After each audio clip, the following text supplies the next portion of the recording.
We're going to start with number 59. For this one, it's asking us to find the terminal voltage of the 6-volt battery and the 12-volt battery. So because of this internal resistance, you're not going to get 12 volts out of this. You're going to get less than 12 volts. Okay, so let's figure out the current going through the whole thing first. So I'm going to make my loop just like I did it in my notes. I'm going to make my loop going in this direction. Okay, it's just a choice you make. Okay, and I'm going to say the current is in this direction. If we get a negative current, we just take the positive value and that's it. Okay, so based on this, let's look at the loop rule. So the loop is going from the negative to the positive here for the 12, so that's 12, positive 12. Then we're coming out here, and then the current in the 2 ohm is going in this direction, and the loop is in the same direction, so we subtract 2 times the current. Now when we get here, we're going from minus to plus. The loop is going from minus to plus, so that's going to be plus 6. And then when we are here, the current is going up this way, and the loop is going up also, so we subtract 2i, and that should equal to, and we have this one here. Okay, the current is left, and the loop is going also to the left, minus 1i equals 0. Okay, so if we do the math here, we get I equals 3.6 amps. So to find the terminal voltage for the 6 volts, we have to do 6 volts minus whatever is lost to this internal resistance, which is V equals IR, which is 2 times 3.6. And that should be negative 1.2 volts. For the other one, we do 12 minus 1 times 3.6, and that should be positive 8.4 volts.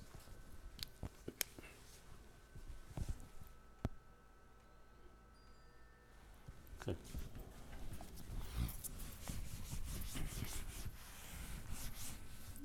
All right, for this one here, for 60, we're going to do VB minus VA.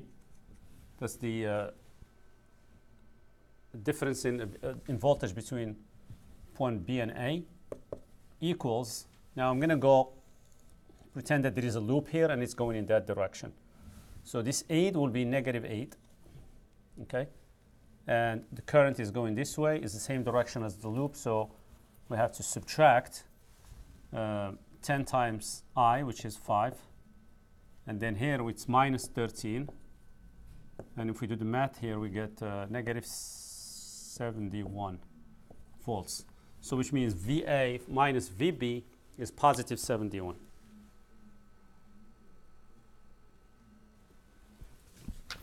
For number 61, this is 10, this is 7, this one here is 1 volt, R2 is 12, and R3 is 20. All right, so the way I made my loops here is, I got this in a different color. So I made the loop inside here this way.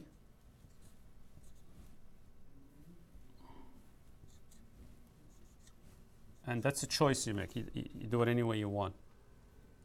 And that's it. And you don't need to actually work in here because they are not asking you for the current going through R2 or R3. So we're just going to stay with this section here. Okay. And you can say, well, so the loop is going from negative to positive here. So it's 1, okay, minus.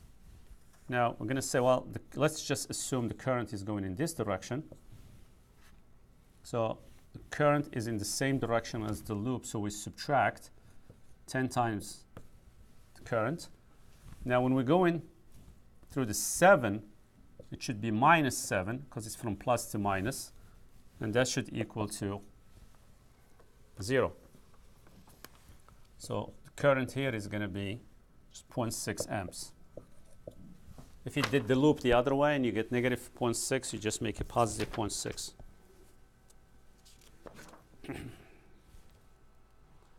All right, let's look at 62.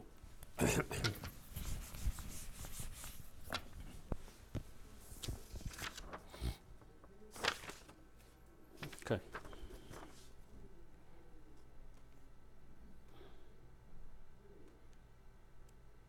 Okay, with 62, we're gonna do, I made one of the loops going this way. And I made the other loop in here going in this direction. Okay, and I call the current here I1, and I call the current here I2, I call the current here I3. Yeah. Okay. All right. So now we can say that I1 splits into I2 and I3. And we can do the loop on the left side. So we're going from minus to plus, follow the direction of the loop, so that's a positive 12. Okay, now we're going through this 4 ohm resistor. Now the loop, the direction of the loop and the I3 current are in the same direction, so that should be minus 4I3.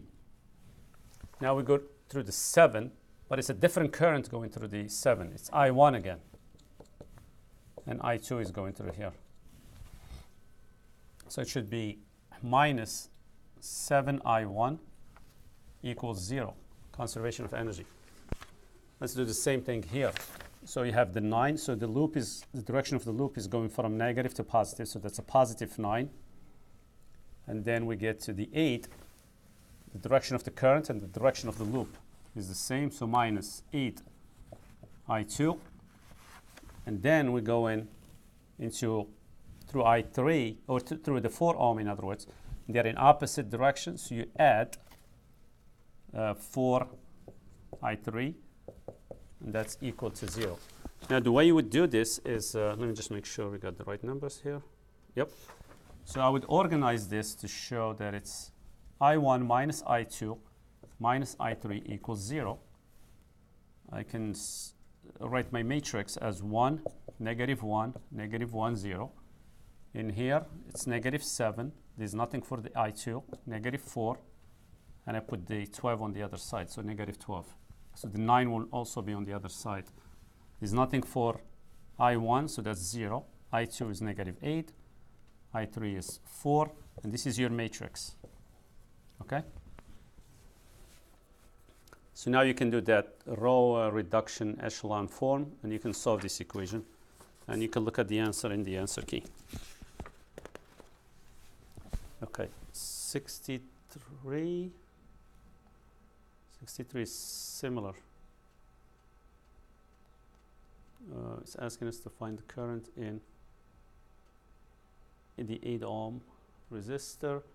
Okay, so if you solve this equation here, you'll be able to find I1, I2, and I3. So you pretty much get all the currents. So you pretty much have the answer to 63. Okay, see you later.